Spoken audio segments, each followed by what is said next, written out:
श्री राम जय जय राम। भगवान की विशेष कृपा से सुंदर कांड में आप लोगों ने श्रवण किया कि श्री हनुमान जी ने लंका के सैन्य बल को देखा और उसके बाद में लंका की मजबूत सुरक्षा व्यवस्था भी देखी। अब हनुमान जी विचार करते हैं कि इस लंका में कैसे प्रवेश किया जाए, जहाँ इतनी मजबूत सुरक्षा व्यवस्था है, पग पग पर सैन्य बल है, गुप्तचर हैं, तो ऐसी सुरक्षित लंका में किस प्रकार से प्रवेश किया जाए। पुर रखवारे देखी बहू, एक दो रखवाले नहीं थे, बहुत से रखवाले थे लंका की रक्षा में बहुत से लोग लगे हुए थे। ऐसा हनुमान जी ने देखा। पुर रखवारे देखी बहू, कपि मन कीन विचार। देखो, सुंदर कांड की एक विशेषता है, यहाँ काम करने से पहले परिस्थितियों पर विचार किया जाता है, फिर उसके निराकरण के लिए काम किया जाता है। इसीलिए हनुमान जी कपि मन कीन विचार, हनुमान जी और रखवारों को देखकर मन में पहले विचार करते हैं और उसके बाद उसके निराकरण के लिए काम करेंगे हनुमान जी। अगर इस कांड के पीछे हम लौटें थोड़ा सा, यानी किष्किंधा कांड में, तो वहाँ कार्य नहीं होता है, केवल विचार ही किया जाता है। अब देखें, सुग्रीव जी से राम जी मिले तो सुग्रीव जी राम जी को क्या बता रहे हैं कि मंत्रिन सहित यहाँ एक बारा बैठ रहे कछु करत विचारा। मंत्रियों के साथ सुग्रीव जी उस पर्वत पर बैठकर विचार कर रहे थे, कार्य नहीं कर रहे थे। विचार कर कार्य नहीं हुआ, केवल विचार कर रहे थे। और फिर क्या देखा कि गगन पंथ, सुग्रीव जी बता रहे हैं, गगन पंथ में देखी जाता, परवश परी बहुत बिल पाता। एक मैंने इस विलाप करती हुई एक स्त्री को देखा, आकाश मार्ग से एक दुष्ट लिए जा रहा था। वो स्त्री बहुत विलाप करती जा रही थी। तो आप देखें, सीता जी को रावण ले जा रहा है, पर किष्किंधा कांड में सुग्रीव जी केवल विचार ही कर रहे थे, उसके बचाव में कोई काम नहीं किया। तो किष्किंधा कांड में केवल विचार होता है, कार्य नहीं होता। ऐसे ही यदि सुंदर कांड से थोड़ा आगे बढ़ें, यानी लंका कांड में देखें, तो केवल वहाँ कार्य होता है, वहाँ विचार ही नहीं होता। क्यों? वहाँ राक्षस हैं, राक्षस विचार नहीं करते हैं, वो तो एकदम कार्य करते हैं। तो इसलिए लंका कांड में केवल कार्य होता है, विचार नहीं होता है। जब राम जी की सेना पहुँच गई तो रावण से मंत्री लोग क्या कह रहे हैं कि कहु कवन भय करिए विचारा। अरे क्या सेना का भय, इसमें हम क्या विचार हम लोग करें, ये कोई विचार करने की बात नहीं है। कहु, मंत्री कह रहे हैं अपने रावण से कि कहु कवन भय करिए विचारा, नर कपि भालु आहार हमारा। तो लंका कांड में विचार नहीं होता, कार्य होता है, और किष्किंधा कांड में केवल विचार होता, कार्य नहीं होता। तो केवल सुंदर कांड ही एक ऐसा है जिसमें हनुमान जी पहले विचार करते हैं फिर कार्य करते हैं। पुर रखवारे, हनुमान जी ने देखा कि पुर रखवारे देखी बहु, कपि मन कीन विचार। और विचार के बाद हनुमान जी ने कार्य क्या किया? अति लघु रूप धरो निसी, नगर करो पैसारी। पैसारी माने प्रवेश करना, प्रवेश। हनुमान जी ने पहले तो विचार किया और फिर उसके बाद कार्य क्या किया कि अति लघु रूप धरो निसी, नगर करो पैसार। नगर में हनुमान जी ने बहुत से रक्षक देखे तो हनुमान जी ने विचार किया कि जब तक राम काज सिद्ध न हो जाए तब तक कोई हमें जान न ले, हमें कोई देख न ले। हनुमान जी डरते नहीं हैं, लेकिन माता सीता के दर्शन किए बिना निशाचरों से हनुमान जी सोच रहे पहले उलझना ठीक नहीं है। इस राक्षसों से उलझने से स्वामी के यानी राम जी के कार्य में बहुत विलंब हो जाएगा। क्योंकि हनुमान जी यदि राक्षसों से उलझ जाते तो युद्ध होता, पता नहीं युद्ध कितने दिन चलता, तो पता नहीं कब माता सीता का दर्शन करके लौटकर प्रभु को समाचार सुना पाते। इसलिए हनुमान जी ने सोचा कि इनसे उलझना ठीक नहीं है, इसलिए हम अपने विशाल रूप से प्रवेश नहीं करेंगे। तो क्या करते हैं हनुमान जी कि अति लघु रूप धरो। लघु रूप भी ठीक नहीं है, थोड़े छोटा बनना भी ठीक नहीं, अति लघु रूप। अति लघु रूप धरो निसी, इसलिए हनुमान जी ने बहुत छोटा रूप धारण किया जिससे उन्हें कोई देख न पावे। कभी कभी लोग पूछ दिया करते हैं, क्योंकि हनुमान जी ने अति लघु रूप जब धर लिया तो तुलसीदास ने एक चौपाई लिख दी कि मसक समान रूप कपि धरी। मसक नहीं बने, मच्छर नहीं बने, मसक समान रूप कपि धरी। यानी हनुमान जी रहे तो कपि, लेकिन बहुत छोटे रूप में हो गए। मसक यानी मसक तो एक समझाने के लिए शब्द लिख रहे हैं कि मसक जैसे मच्छर छोटा होता है वैसे छोटे से बन गए। रहे तो वही लेकिन कपि का आकार छोटा बन गया। अब देखो लंका में लोग बहुत लंबे चौड़े होते थे, बड़े विशाल काय शरीर के होते थे। एक ऐसे समझें आप, यूरोप के नॉर्वे प्रदेश में के उत्तरी भाग में अब भी वहाँ के मच्छर गौरैया पक्षी के बराबर होते हैं।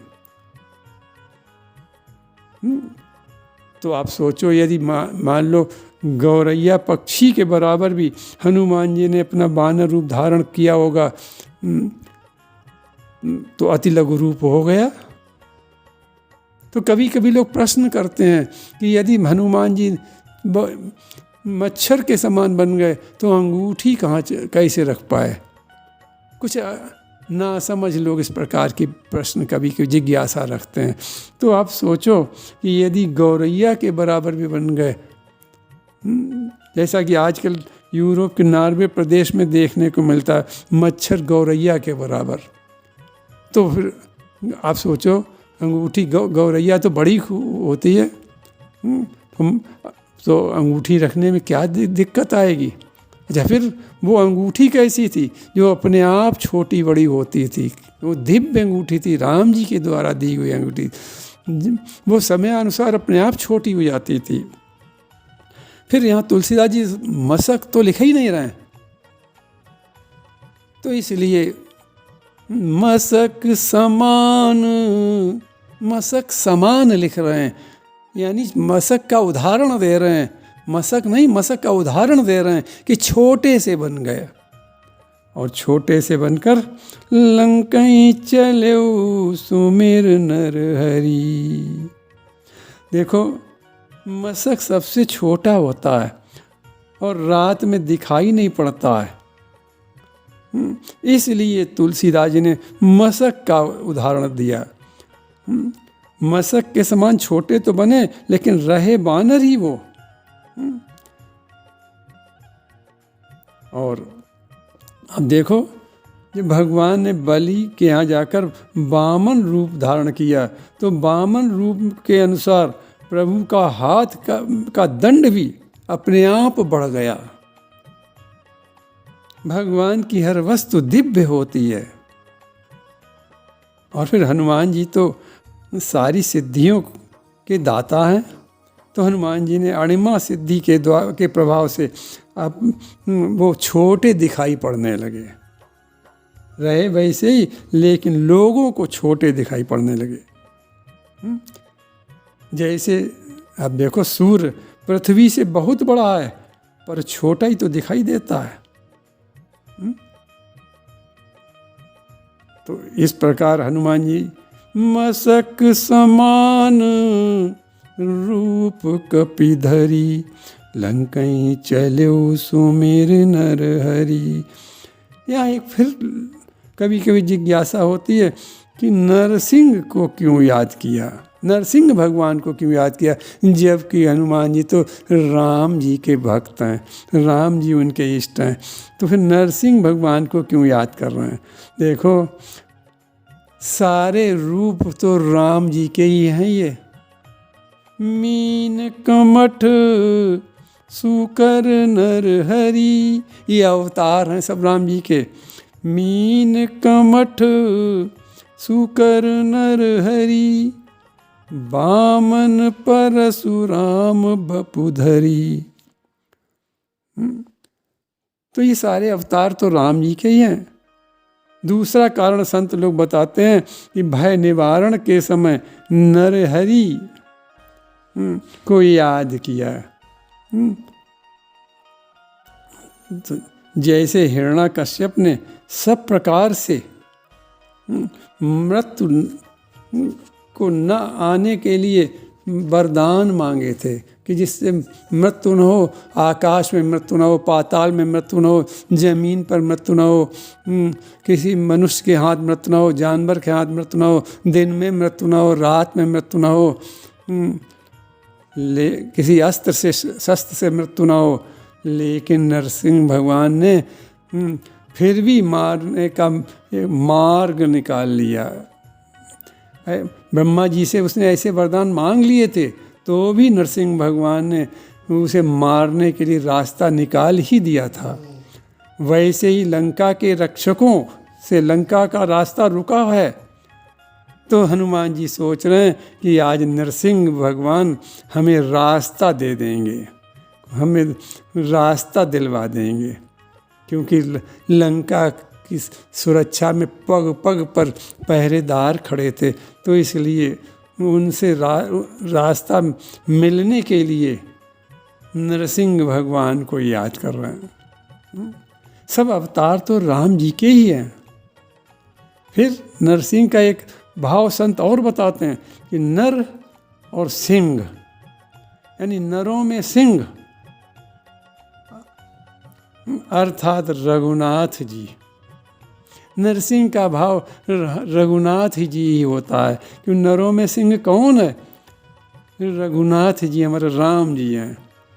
अब देखें, जिस समय विश्वामित्र के साथ जा रहे थे तो तुलसीदास जी क्या लिख रहे थे, कैसे दिखाई पड़ रहे हैं। कपुरुष सिंह दो वीर, हरस चले मुनि भय हरन।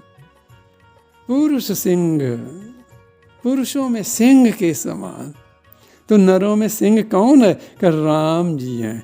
तो एक भाव से उन्होंने राम जी को ही याद किया। हनुमान जी आगे बढ़े तो क्या देख रहे हैं कि नाम लंकनी एक निश्चरी, सो कहे चलिस मोहिनिंदरी। नाम लंकनी, देखो ये थल की बाधा है। नव की बाधा को हनुमान जी पार करके जल की बाधा को समाप्त करके बढ़ आए। अब थल की बाधा यानी जमीन की बाधा उनके सामने लंकनी के रूप में आ खड़ी हुई। लंकनी पुरी के बाहर फाटक पर रक्षक के लिए खड़ी थी। अब लंका की व्यवस्था तो देखो, सुरक्षा व्यवस्था, कि हनुमान जी इतने छोटे बन गए फिर भी उस लंकनी ने देख लिया। कैसी निष्ठा लंकनी की अपने देश के प्रति है, अपने राजा के प्रति कैसी निष्ठा का कार्य लंकनी कर रही है।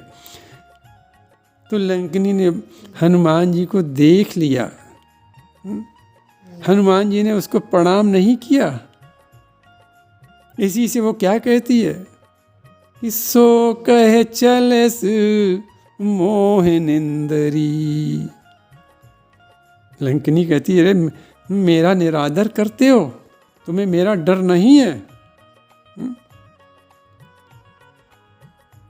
देखो लंका पहुंचने के 3 ही मार्ग हैं, नभ, जल और थल।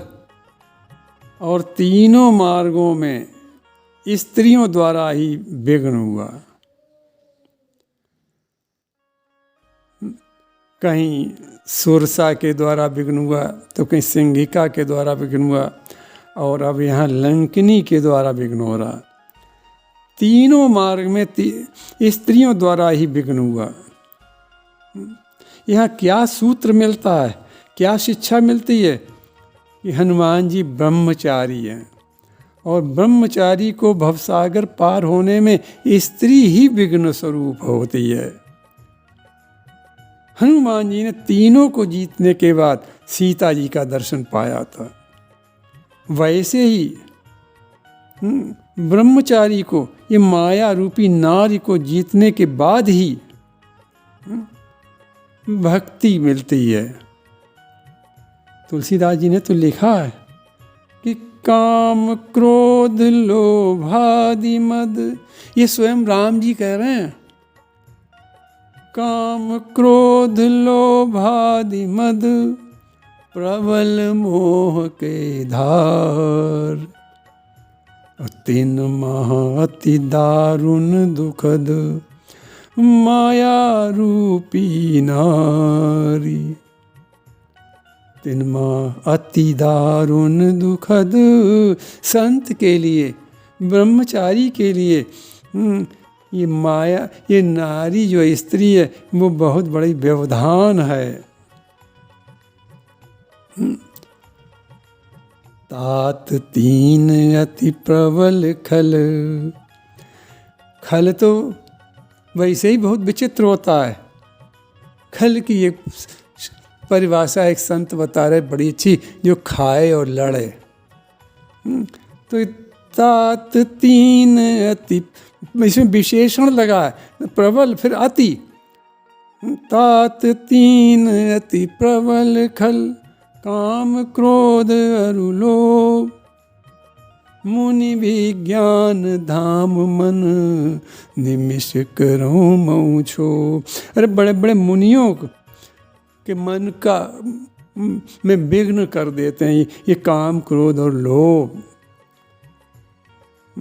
देखो सुरसा देवताओं की भेजी हुई थी तो वो स्वर्ग की माया थी।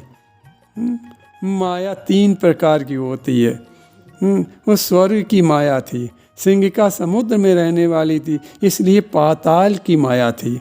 और लंकिनी भूलोक में रहती थी, इसलिए भूलोक की माया थी। ये तीनों माया संतों के ब्रह्मचारियों के कार्य में विघ्न डालती हैं, भक्ति को न पाने के लिए रुकावट बनती हैं। यहाँ एक संकेत मिलता है, सूत्र मिलता है कि ब्रह्मचारी को, संतों को स्त्री माया रूपी स्त्री से बहुत दूर रहना चाहिए। लंकिनी क्या कह रही है? जाने ही नहीं मरम सठ मोरा, मोर आहार जहाँ लगी चोरा। हनुमान जी तो निर्भय होके चले जा रहे थे, इसलिए उसने रोक कर कहा कि तुम हमारे विषय में नहीं जानते हो। इसी से वो उन्हें सठ कहती है कि निर्भय होके जा रहे, इतने सठ हो तुम। यहाँ कोई भी आता है तो हमको प्रणाम करके जाता, हमारी बिना आज्ञा के अंदर नहीं जा सकता, तुम निर्भय होके जा रहे, ऐसे सठ हो गए हो। फिर लंकिनी अपना मर्म बताती है कि तू चोर है और चोरों की तरह चला जा रहा है और जानता नहीं चोर ही तो मेरा आहार है। हनुमान जी ने कहा चोर ही में तेरा आहार है? कहा हाँ। लंकिनी कहती हाँ, चोर ही हम भोजन करती हैं। तो हनुमान जी बोले अरे ये बताओ कि सबसे बड़ा चोर तो तुम्हारी लंका का राजा है, उसको क्या खाया कभी? लंकिनी ने कहा कैसे चोर है वो? कहा अरे वो तो हमारे राम जी की स्त्री को चुरा के ले आया, तो बताओ इससे बड़ा चोर कौन होगा? लंकिनी ने कहा अरे ये सब हमें मत समझाओ, हम तुम्हें खा जाएंगे, तुम चोरों की बात नहीं जा सकते हो अंदर। हनुमान जी ने क्या किया? हनुमान जी ने उसे मारने के लिए अपना विशाल रूप पहले जैसा धारण कर लिया। मुट्ठी का एक महाकपिहनी, मुट्ठी का एक महाकपिहनी। हनुमान जी विशाल रूप में आ गए, क्योंकि लंकिनी का भी रूप बहुत बड़ा था, विशाल था, इसलिए हनुमान जी उससे बड़े बने, महाकपि बन गए। मुट्ठिका के विषय में थोड़ा आप समझ लें। मुट्ठिका बनती है पांचों उंगलियों को इकट्ठा करने से। इसमें संत लोग बड़ा इस पर एक बड़ा अच्छा भाव देते हैं, एक संकेत देते हैं कि किसी आसुरी शक्ति को यदि हम दबाना चाहते हैं तो हम 5 उंगलियों से मुट्ठिका बनी। वो 5 कौन, ये उंगलियां 5 कौन है? कब समाज में ब्राह्मण, बुद्धिजीवी, शासक वर्ग, व्यापारी वर्ग, श्रमिक वर्ग और महिला वर्ग, इन 5 को एकत्र करके और इकट्ठा करके और समाज की आसुरी शक्ति को यदि हम दबाएंगे तो फिर ये भारत का अहित करने वाले ये भाग जाएंगे। इन भारत के अहित करने वालों से निपटा जा सकता है। मुट्ठिका का ये एक बहुत अच्छा भाव संत बताते हैं कि मुट्ठिका जब बनती है जब 5 उंगलियां इकट्ठी कर ली जाएं। इसी प्रकार सभी वर्गों के लोग इकट्ठा होकर और यदि आसुरी शक्ति से निपटने के लिए तैयार हो जाएं तो ये आसुरी शक्तियां भारत से भाग जाएंगी और भारत में बहुत शांति हो जाएगी। तो हनुमान जी क्या करते हैं कि मुट्ठिका एक महाकपिहनी रुधिर बमत धरनी ढनमनी। हनुमान जी की मुट्ठिका लगते ही लंकिनी क्या हुआ कि उसके मुख से रुधिर निकलने लगा। हनुमान जी की मुट्ठिका बड़ी तेज है। हनुमान जी की मुट्ठिका मेघनाथ और कुंभकर्ण को भी लगी हुई थी। वे मूर्छित हो गए थे।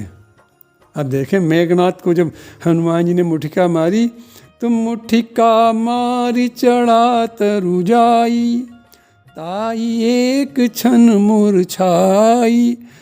मेघनाथ को मूर्छा आ गई। कुंभकर्ण को भी मुठिका मारी, तब मारुत सुत मुठिका हन्यु, परउ धरनि व्याकुल सिर धुन्यु। और रावण को भी एक मुठिका हनुमान जी ने मारी थी। मुठिका एक ताहि कपि मारा, परउ शैल जनु वज्र प्रहारा। ये मुठिका के लगने से मूर्छित हो गए थे, लेकिन लंकिनी मूर्छित नहीं हुई, उसके मुख से खून निकलने लगा। हनुमान जी ने महाकपि का रूप धारण क्यों किया, यानी बड़ा रूप धारण क्यों किया? क्योंकि हनुमान जी सोचते हैं ये स्त्री है और हमारे भयंकर रूप को देखकर भय से मार्ग छोड़ देगी, हमें रास्ता दे देगी। लेकिन वो ऐसा रूप देखकर और क्रोधित हो गई, उसने रास्ता नहीं दिया और क्रोधित हो गई। और क्या कर रही है कि पुनि संभारी उठी सो लंका, जोरी पान कर विनय सशंका। जब रावण ब्रह्मवर दीना, चलत बिरंच कहा मोहि चीना। बिकल होश तय कपि के मारे, तब जान्यो निश्चर संहारे। हनुमान जी जब आगे बढ़ने, लंकनी उठकर खड़ी हो गई।